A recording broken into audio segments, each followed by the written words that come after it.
Hello, good evening and welcome to Joy News Prime. We are coming to you live from our studios here at Koko Mlemle in Accra. We are live on DSTV channel 421, GoTV 125 and around the world on myjoyonline.com. I'm Carlos Caloni. And I am Faustina Safo. Tonight, Ghana's fuel security may and this evening, Dr. Mahmoud Bawumia's NPP flag bearer ambitions gain traction as over 200 former MMDCs throw weight behind the former vice president with massive endorsement just days after meeting with another flag bearer hopeful, Kennedy Ejapon. Well, more as the camp of Kennedy Ejapon dismisses the endorsement, describing it as rehearsed, staged and sponsored.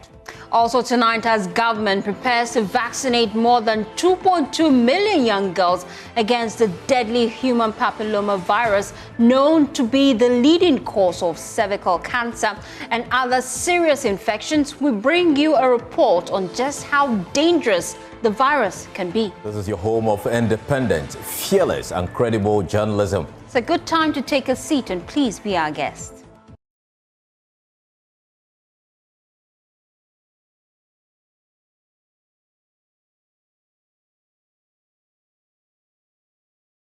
Tonight, Ghana's fuel security is under threat and scrutiny due to the country's high monthly petrol consumption of over 240 million litres, coupled with escalating tension between Iran and Israel. The conflict, now in its 10th day, has Iranian lawmakers pushing for the closure of the vital Strait of Hormuz, sparking fears of potential global fuel disruption. Government has already suspended a planned 1 cedi fuel levy increase amid concerns of rising prices. Crude oil is currently trading at $74 per barrel, but that stability may not last. Still, the Energy Ministry insists there is no immediate cause for alarm, claiming fuel stockpiles are sufficient. Let's listen to spokesperson for the Energy Ministry, Richmond Roxon, saying that steps are being considered to cushion consumers if prices spike. As we speak, we have enough wells in the country to ensure that in the immediate term, we don't have any shortage of fuel on the local market. We have enough reserves to take us between 2 to 3 months. If you look at what BOST has and also what the BDCs also have. So one, we have enough reserves. And number two, whether or not government will take a decision, cushion consumers using the price stabilization levy, for example, will depend on the impact. So there are a number of measures that government has put in place, but what the impact will be on the international fuel market will trigger which option the government should use. For now, there's a price stabilization levy, which is in the price build-up for some of these measures. And depending on how the impact is, the government has a number of options to exercise. You know, there are levies and margins on it. Even if it comes to suspending it, they don't mind suspending it. Well, if that is what will give the people of Ghana some respite within the period, government's options are open. At the end of the day, the government will take the appropriate measure to protect the consumer. Well, the National Petroleum Authority says Ghana has sufficient petrol and diesel reserves to last the country at least 2 months. Eduji Tamaklo is the Chief Executive Officer of the NPA. As we speak, we have enough stock or reserve to last us beyond 2 months. Yes, and with all efforts, we are confident that we wouldn't have any problem with supply disruptions at all. We have for petrol, that's almost over 200 million liters of petrol in the country. When you look at diesel, we have in excess of 150 million liters. So these are enough stock that can last the country for a long time. Well, let me bring in Dr. Patrick Kweku Ofori. He's CEO of the Ghana Chamber of Bulk Oil Distribution. We appreciate your time here on Joy News Prime. Doc, with the threat of global supply disruptions from the Iran-Israel tension and talk of Strait of Hormuz closure, how exposed is Ghana's fuel supply chain to such external shocks? We are relatively exposed because we still live in this global competitive market. Definitely the demand, if you have about 30% or 25% of the world demand being under attack, definitely prices will surge. But what I would want us to do as a country is we need to look at this in twofold. These crises could be termed as the external factors that we cannot. But if we are able to manage the internal aspect, enhance efficiency at our port delivery services with an efficient legal and operational system at our port, and also manage our exchange rate well, and immediately ensure that if there are tanks or storage facilities that are under maintenance or the need for us to revamp and create more woolly to ensure that in terms of this, we can talk about more than 60 days to, let's say, 180 days product in country. Because as we speak now, you cannot actually determine. More so when our market is hugely driven by credit lines that are being offered by the big players, the BP, the Vitol, and the Glencore. We stand a risk of competing with other countries that have got the muscles and the finances to be paying cash. We've had assurances from the NPA and the Energy Ministry about having enough stock to last for 2 months, but practically, what risk do we face if this conflict drags beyond that 2-month period? You are the exposure of market prices. You are the exposure. You are the mercy of fleet charges, because the vessels will also come up with huge vessel costs coming in to Africa, and especially the Wharf region and Ghana, whereby the biggest vessel that Ghana port can take is 40,000 to maximum 47,000 KT metric tons.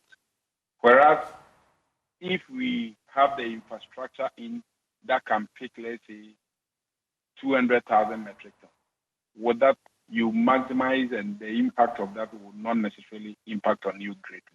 But for 2 months, it means today is out. On the average, it takes about 3 days for a vessel to discharge.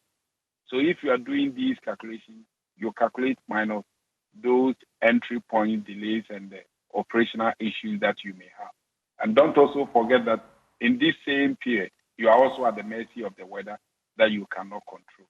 So that is why I'm saying that we should look at this from two approaches. What are the external issues that we cannot control, and what are the internal issues that we can control, and how can we leverage on this and ensure that we provide the necessary long-term measures to cushion the country against any future occurrences whereby we are just at the mercy of the wind or international geopolitics. We all know how Russia and Ukraine impacted on us. Okay. Thank you so much for your time here on Joy News Prime. Well, but how much fuel do we actually consume in this country on a monthly basis? We have been checking the data from the NPA. My colleague Michael Achali has been digging into that particular data and joins us live here in studio. So what is the picture looking like? Well, so for a start, we know that at least the NPA CEO, Tema, tells us that we have around 200 million liters of petrol and around 150 million liters of diesel, and he says that that possibly may help us to cover or cross 2 months. This is what the data on that same NPA is telling us, that for petrol, this is how much was supplied. Now, if we start from 2024, averagely, we had 216 million liters being consumed every single month. If you compare that to what the NPA is telling us in 2024, there'll be a problem there. Again, in 2025, and this data only lasts for the first 4 months of the year, from January to April, we know that we are supplying and consuming around 248 million liters of petrol. The story is almost the same for diesel. In 2024, we did around 194 million liters, and this is for the entire year. In 2025, for the first 4 months, 290, so 150 million liters of diesel vis-a-vis what we are consuming per month. Possibly that is why we are having this conversation, something that government will have to give us some more clarity on what exactly will take us to cross, at least for the next 2 months, as they say, for Stay and Carlos. Right. Thank you so much for those details. And we can hear from the Richmond Roxanne, who joins us on phone. Let's get some details. How much fuel cover do we actually have as a nation? To you, and good evening to your cherished viewers. As we speak, the combined stock that we have in country should be able to cover us between 6 to 9 weeks, which will mean that averagely we have fuels for about 2 months. Then what? Combined what? Pardon? Yeah, go proceed. Yes, so that will be the average fuels. If you combine the two primary fuels that we use, which will be diesel and then petrol. So what are the specific volumes that we're talking about here? Averagely, if you look at what we have for petrol, we'll be looking at over 200 million in tanks. As we speak, for diesel, we're looking at almost the same quantity as well. Beyond that, we also have vessels that are currently at anchorage that will also discharge. So if you put that together, the quantity that we have should be able to give us some respite within this period that we're looking at. We've also seen some disparity between the figures for last year and what we are seeing the first quarter thereabout. What is accounting for this quick jump up to the levels we are seeing it? I don't know the data you are referring to. Yeah, the data my colleague just spoke to, which is 219 million liters for just January to about May. But if you look at the 2024 figure around that same period, it was about 194 million liters. So I'm asking you, why this jump? When it comes to fuel, the usage is basically about demand and supply. You would recall that this year was a movement from a year which we held elections to now. So sometimes some of these dynamics come to play on the effect of demand and supply. Right. Thank you so much for speaking to us here on Joy in News Prime. Well, tonight, new management of the Tema Oil Refinery has revealed that former managers of the company have failed to audit the books of the company since 2019. This is according to the acting managing director of the company, Edmond Combat. He made this disclosure to the Energy Committee of Parliament during a retreat in the Eastern region. First, here's a wrap of events by my colleague, James Aveji. The Energy Committee of Parliament continued its engagement with the various state departments and agencies operating under the Energy Ministry. Entities including Ghana Gas, Petroleum Hub Development Corporation, BOST, and the Tema Oil Refinery all appeared before the committee on Sunday. The Tema Oil Refinery, for instance, made a shocking revelation to the committee when it says previous managers have failed to audit the books of the company since 2019. For the past 6 years, the refinery has not had audited accounts since 2019. So it's now that we've brought external auditors and they are busily working. And we are hoping that by next month we'll have all the 6 audited accounts that we'll present to SIGA and also give copies to members of the committee. The CEO, Edmond Combat, said the new management is revamping the facility to begin full operation by October 2025 to process at least 60% of Ghana's crude oil. We spend $400 million every month importing refined petroleum products. When TOR is running, we will need less than 60% of that money to import refined petroleum product because our nameplate capacity is 45,000 barrels. And we recently installed a new furnace. With that new furnace, we can actually do 60,000 barrels. And nationally, we consume about 100,000 barrels per stream day, every single day. So we can do between 45 to 60% if the refinery is up. Providing an update on the work of the Petroleum Hub Development Corporation, Chief Executive Officer Dr. Tony Obing said they have already signed a memorandum of understanding with a number of international partners to begin work. The corporation, however, need an amount of 300 million cedis to pay compensation for the 20,000-acre land acquired for the project. It is not for staff compensation. It is an operational thing. It is for compensation for crops and properties on the land that government is acquiring. So we need to pay the people who have crops and who have to be resettled as quickly as possible. And that is not all, but that is the most urgent requirement for us to kickstart the hub, the activities at the hub. He said the $12 billion project, when completed, will house refineries, oil storage facilities, an eco park, among others. At the enclave, which will be the first in Africa, the first with that full effect in Africa and West Africa in particular. Now the enclave would have to build 2 jetties and harbor infrastructure. It will also have to help build 3 refineries, 5 petrochemical plants, and storage tank, the tank farms or storage tank for fuel. Reacting to the ongoing Iran-Israel war and its threat to global crude prices, the minority has called on government to increase allocation to the various agencies to improve their work and boost domestic oil reserve. And just the announcement of the escalation, you all saw what happened to the crude prices. Overnight, it went above $70. If it continues this way, we should expect it to go even higher. What is the implication of that to us, especially when we have to import almost all our finished product into the country? That is obviously going to have an effect on us. I mean, GNPC was very clear. They need a lot of investors. NPA boss Godwin Hedwig-Tamaklo has indicated that there is a 2-month oil reserve to cushion the country in the short term. The Energy Committee is expected to conclude its work and forward a final report to plenary for Parliament's intervention. James Aveji, Senchi, Eastern Region. Well, we can now hear from the managing director of the Tema Oil Refinery, Edmond Combat, who says not only has the company's equipment remained obsolete for years, but TOR's debt has also ballooned to a staggering $517 million. Take a listen.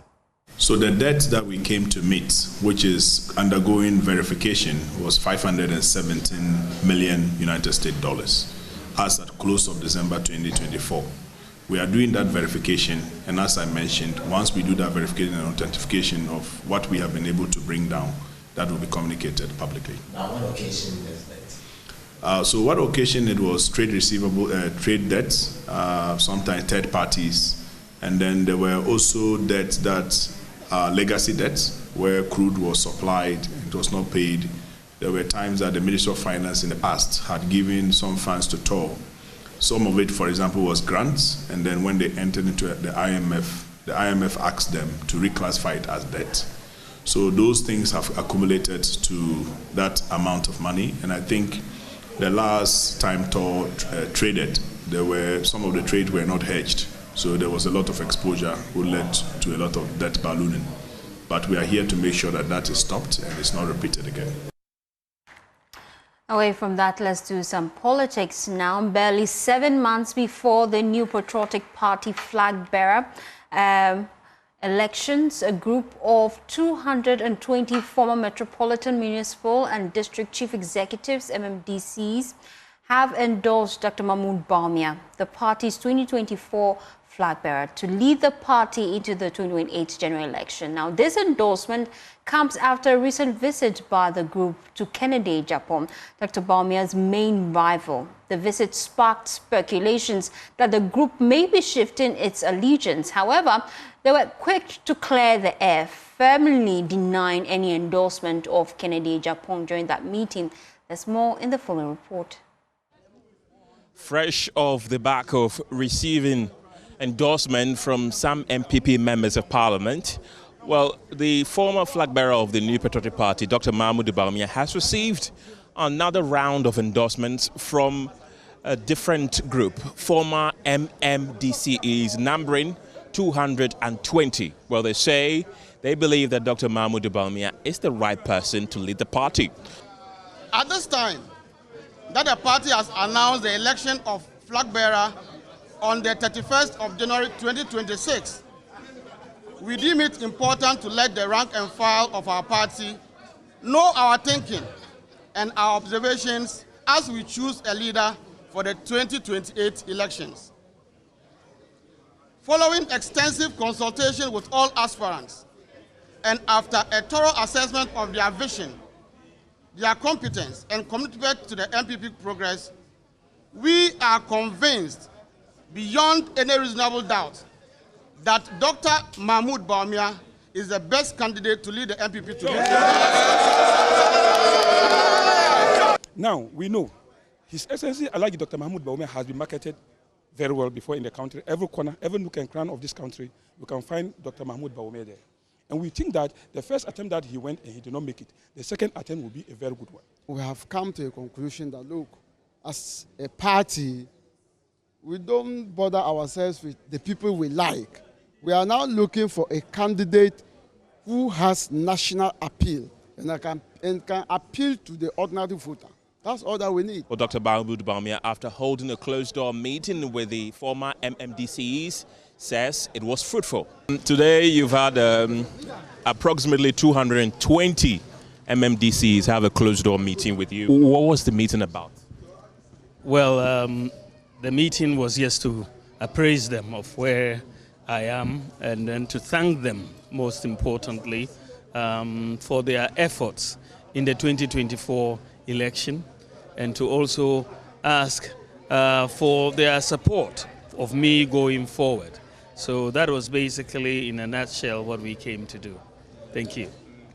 Do you have some next set of people, maybe former MPs that you're trying to meet? We'll see how it goes.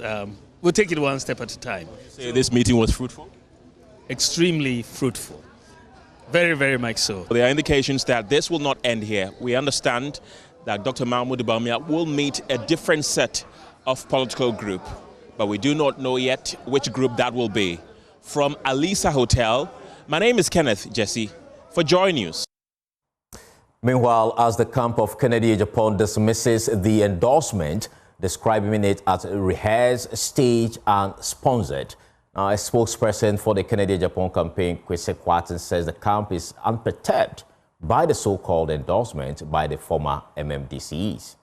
For me, I think the advice that I would give to the Kennedy, the Dr. Bawumia side is that we should focus on the grounds. Let's go on grounds. Let's talk to the party people. Let's organize the base. Let's rebuild. Let's restructure, and all prepare ourselves for 2020. But this whole rehearsed, sponsored, stage, endorsement, just to peddle influence, I don't think is proper. Especially when this team has also suffered the worst breakaway in history. Now, Kwesi should be speaking to where Nana Akufo-Addo is now. Nana Akufo-Addo, who brought Dr. Bawumia, today is not supporting him. Dr. Brian Champon, who blocked the whole Eastern region block for him, today is not supporting him to the extent that he doesn't even believe in his agenda again. He's contesting against him. Where is my own former boss, Dr. Duchum? Today he's also contested the same Dr. Bawumia that he's contested. We have also heard of that of Mr. Kobere Japan and Patrick Buama, who were all supporting Dr. Bawumia. Why have all of them also changed their stance? So I mean, they all, in principle, believe that he is not marketable. But I understand them. If you find yourself in such a difficult situation, the only remedy is that you have to organize people, paint a picture as though, despite the massive breakaways, you are so strong. And I'm sure that is what they are doing. So it's a political strategy, really, with them. But like I indicated, if there is any litmus that has been proven to be most efficient and most consistent, it's the litmus and the test of time. And we'll leave it with time. Well, the Deputy General Secretary of the New Patriotic Party, Haruna Mohammed, says the party is monitoring all developments closely and will crack the whip on any member whose actions undermine the unity and integrity of the flag bearer race. And at the national level and party leadership level, consideration is being given and looking at some of these particular scenarios, and in due time, the party will issue a statement regarding to some of this matter. Behind the stage, we are also making some certain calls to realign and let the people know that the party's position and the party's code of conduct is still in practice. And it's very unfortunate that we are seeing senior members of the party engaging in such circumstances, making the work very difficult for party leadership to take certain decisions in this particular matter. But however it is, if the time is due for us to crack the whip, because we don't want to run in quickly to crack the whip, but we are taking notice and making other engagement through other council of elders and what have you. And at the appropriate time, Faustina, I tell you on authority that the party will definitely have to crack the whip. Well, let's now take you to the Ashanti region, where the police command there has arrested 5 Nigerians and 1 Ghanaian for the alleged involvement in an attack and robbery of customers in some banks in Kumasi. Regional Police Commander DCOP Emmanuel Tekujo says the suspects followed their victims after withdrawing large sums of money from a financial institution and broke into their vehicles to rob. More in the following report. 2 suspects were identified from police intelligence gathering, supported by footage from the intelligence video surveillance system monitored at the Police Emergency Command Center. A gold-colored Toyota Highlander and a black Toyota Highlander were confirmed to be used for the robbery. Both vehicles were found to bear fake license plates. According to the police commander, on Thursday 19th June 2025 around 10 a.m., the police successfully arrested other 3 suspects. Russell Ikenzi, 29, a taxi driver Francis Friday, 49 years, and Lenos, a 51-year-old trader. DCOP Tekujo, in his press briefing, said during their interrogation, the suspects confirmed being part of a large criminal syndicate. The Ashanti Regional Police Command has received numerous reports involving individuals who, after withdrawing large sums of money from financial institutions, were followed and had their vehicle broken into. These steps typically occur when victims left their vehicles unattended. The perpetrators, often using Toyota Highlander vehicles, gain access to the vehicles of their victim using other master keys or forcibly breaking into them. They admitted of carrying out similar thefts at several locations within Kumasi, including Komfanochi Teaching Hospital, Mayanka, Asokwa, Kumasi Central Mosque, ShopRite, Kumasi and Georgia Hotel area. They also identified other members of the syndicate. They also named other members of the syndicate. 6 suspects are currently in police custody, and the 2 vehicles used by the syndicate have been impounded. Preliminary findings indicate that all members of the syndicate are Nigerian nationals, with the exception of 1 suspect, Didi, who is believed to be a Ghanaian. Suspects Francis Friday, Lanos Agwazi, Russell Ikenzi, Gifty Ozurumbam, and Gladys Ibrahim are being arraigned before court today to secure lawful remand. For Joy News, David Opoku. We'll take a break on Joy News Prime. Still to come as government prepares to vaccinate more than 2.2 million young girls against the deadly human papillomavirus known to be the leading cause of cervical cancer. We'll bring you a report on just how dangerous this virus can be.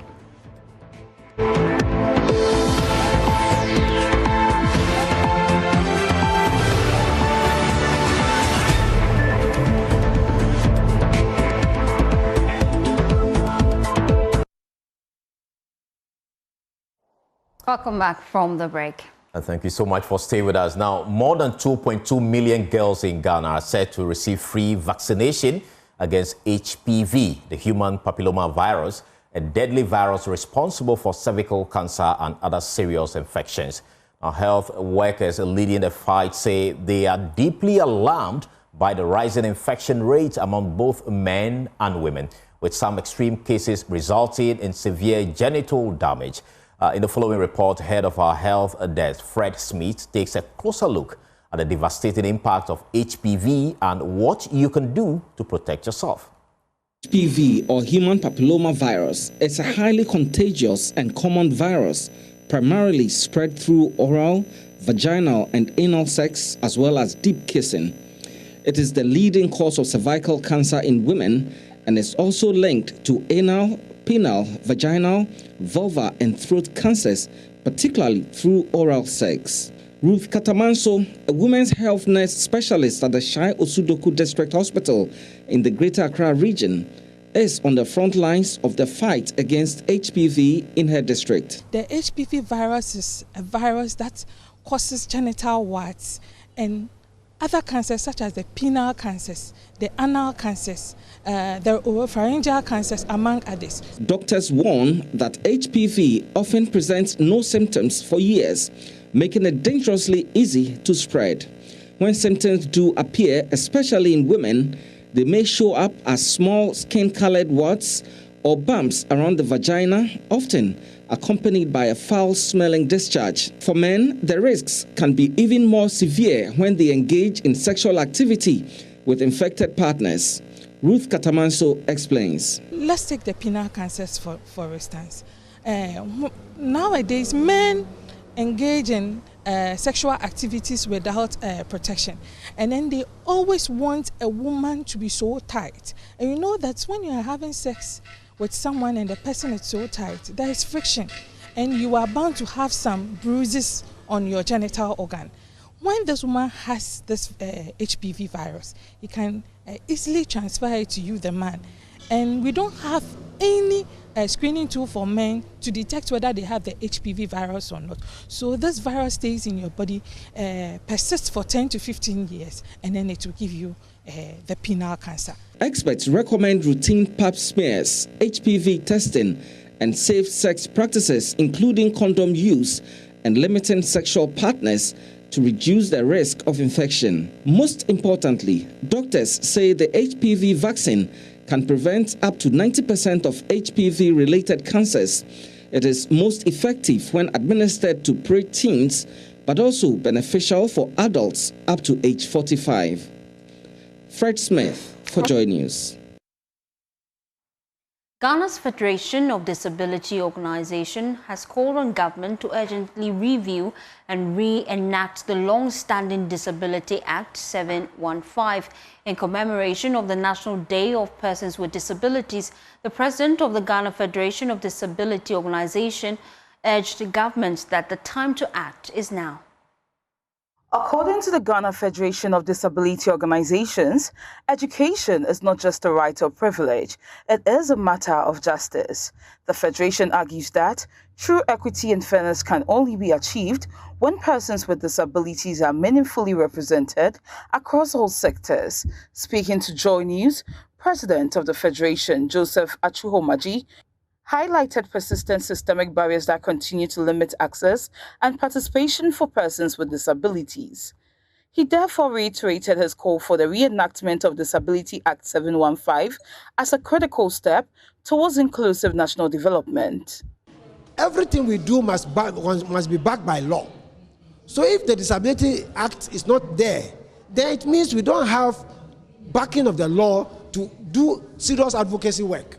So it is affecting our advocacy campaign, and it's also affecting the fact that because we don't have the law, which will be in line with the UN Convention, it is affecting us. So that's why we are advocating strongly to appeal to His Excellency the President, so that the Cabinet will give serious attention to it, so that it will be passed and promote the inclusion of persons with disability in national development. On his part, Deputy Minister for Education, Dr. Clement Apak, reassured the Federation of the Ministry's commitment to the cause. He stated that the reenactment of the bill remains a priority and will be pursued once the Parliamentary Caucus on Persons with Disabilities is reconstituted. I believe very strongly that once we reconstitute the Parliamentary Caucus on Persons with Disability, which I chair, we will work with the Minister for Gender, Children and Social Protection, whom herself is a member of the caucus. And so it looks as though both nature and the gods have conspired to give us the right set of people in the right positions, in the right government, in the leadership of Parliament, for us to pass the re-enacted bill. So it's just a matter of time. While words of assurance offer some hope, the Federation insists that action, not promises, will determine the real impact. As the nation marks this day, advocates are clear. The time to make disability inclusion a reality is now. LCC Advocacy's report, read to you. Well, there's a renewed hope for hundreds of Ghanaians dreaming of a place to call their home. For 3 days, the Achimota Retail Center became a hub of answers where some home seekers, builders and first-time buyers found real solutions. From flexible mortgages to building materials, the EcoBank Joy News Habitat Fair Mini Clinic brought those dreams a step closer. Jacqueline Ansoma Yeboah has the wrap. These metal doors on the second end, oh my goodness, they're absolutely wonderful. Throughout the weekend, the fairgrounds buzzed with excitement as foot traffic steadily grew. Patrons came with diverse goals, some in search of land, others seeking interior design inspiration, and many simply eager to learn. But they all left with one thing in common, a deep sense of satisfaction. Oh, it's actually been amazing. I mean, they've been friendly enough. One lady actually assisted me. I was actually dragging me to download an app and buy one of their services, and I think it's a good thing. Amazing. When I was driving through, I heard they were interviewing few reps here, and it was interesting. I've visited few stands. They have interesting offerings, so I think I encourage everyone to come here and, you know. I was about to tell you that you should tell the camera that whoever is not here should make it here. Yeah, so make it here before 6. Returning and first-time exhibitors say this edition brought in genuine buyers, great visibility and strong leads. As the day goes by, we get more people coming in to do more requests. So today has been a very busy day for me. As you can see, I'm sweating profusely on my face. Yeah. So thank you so much for this platform to market ourselves and what we sell. Well, thank you so much. Experience is very splendid, very wonderful. I mean, it's been amazing getting more customers there. It's so nice. So we look forward in partnering with you people for long, because we wouldn't have come this time around if we are not soliciting or getting any good something in return. It has been a massive change since we partner with Joy Prime, and we look forward to partnering with you people. We are going to Koforidua. Head of marketing at the multimedia group, Max Fuga, says the success of the Achimota Clinic is only the beginning. He assured patrons that more mini clinics are on the way, all building momentum toward the main event later this year. The next clinic will be next month at the Accra Mall. From the Accra Mall, we are going to Tema. From Tema, we are going to Koforidua, which is the new addition this year. And then the main fair will take place in August at the Accra International Conference Center. As the lights dim on the Achimota edition, one thing is clear. The path to affordable, comfortable and luxurious living is just getting started. Jacqueline Ansoma Yeboah's report, read to you. To me, can I get a little bit of discounts? There are no discounts here. Oh, they are. Little discounts because the margins are tight, but we do the best to make the customers happy. So just come in, come see what's available. Away from that, Christy Brown Academy has held a graduation ceremony for 28 young fashion entrepreneurs in Accra. The academy is helping to shape the future of African fashion through practical training, mentorship and funding support.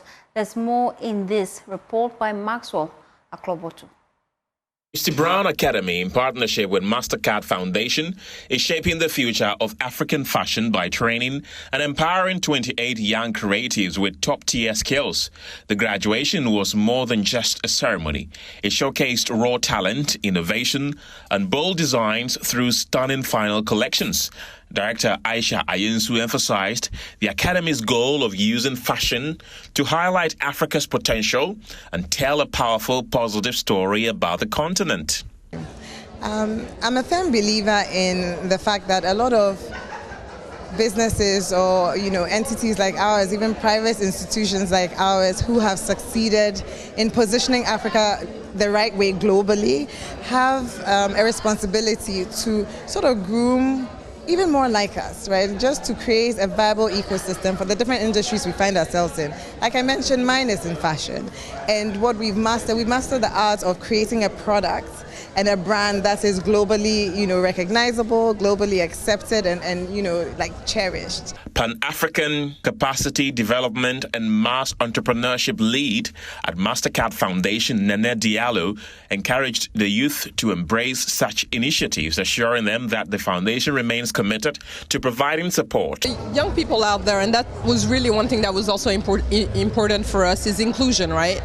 But as much as we try, and we have all other partners, and we really call to have other partners really being focused on that inclusion, also having the young people really put themselves out there, because there are players out there who are really waiting to support them and want to support them, and just get that courage to actually go out there, show what they're capable of, and not be scared to actually ask for what they need in terms of support, especially the young women out there. The Mastercard Foundation went on to reward some of the students with $1,000 in seed funding. Barbara Clement is one of the beneficiaries, and she expressed her gratitude and shared how the academy has impacted her journey. And I just want to thank CBA for everything they have impacted into me. The experience so far has been amazing. I came in as a designer who just wanted to create a brand, but I'm leaving as a designer who doesn't just want to create a brand, but create impact in young designers who are coming. And I can't wait to share my experience with the world. Thank you so much.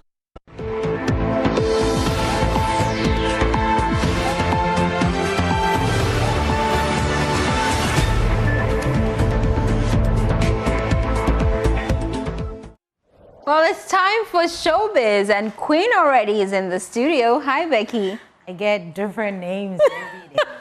I like Queen already. You like Queen already? Sarah is Queen already. Yes, we're still in it for today, Sarah. You're not here. It's okay. Share your name.